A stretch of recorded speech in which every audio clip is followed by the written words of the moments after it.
মালদহের মালতীপুর বিধানসভার তৃণমূল বিধায়ক আব্দুর রহিম বক্সির উদ্যোগে গুণীজন সম্বর্ধনার আয়োজন করা হলো শনিবার।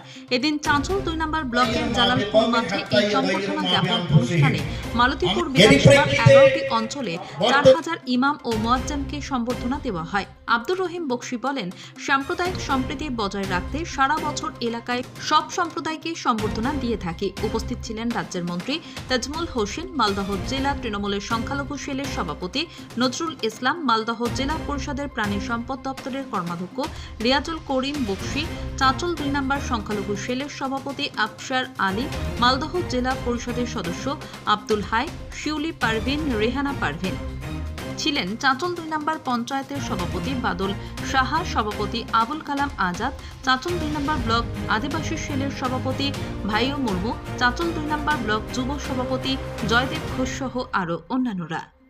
আমরা প্রতি বছরই সমস্ত সম্প্রদায়ের মানুষদেরকে নিয়ে একটা সম্প্রীতির সম্বর্ধনা সভা করে থাকি। আমরা দুর্গাপুজোর সময় সারস সম্মান যেমন করি, ঠিকভাবে ভোজযাত্রীর সময় যারা ভোজযাত্রী থাকেন তাদেরকে আমরা সম্বর্ধিত করি, আর ইমাম মুয়াজ্জিন বিশিষ্ট ব্যক্তিত্ব যারা আছেন তাদেরকেও সম্বর্ধনা করি। এবারও আমরা প্রায় 4000 গুণীজনদের, ইমাম মুয়াজ্জিনদের, মসজিদের সেক্রেটারি, সভাপতি, মাদ্রাসা হেডমাদারিস সেক্রেটারি, সভাপতি, বিভিন্ন অঞ্চলে বিশিষ্ট সংখ্যালঘু সম্প্রদায়ের যে মানুষরা আছেন তাদেরকে সম্বর্ধিত করেছি। আমাদের প্রায় 800 মসজিদ আছে যেখান থেকে সরকারি অনুদান পায় ইমাম মুয়াজ্জিনরা, আর আমাদের এখানে প্রায় 50টা বড় মাদ্রাসা আছে। সব মিলিয়ে আমরা প্রায় 4000 মানুষকে আজকে সম্বর্ধিত করেছি।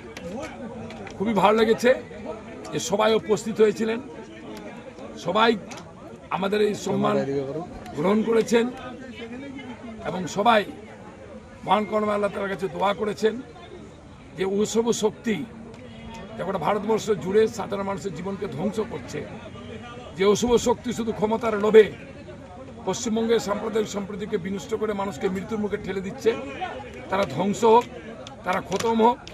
আজকে সকলে মিলে সেই দোয়া, সেই প্রার্থনা উপরওয়ালার কাছে করেছে।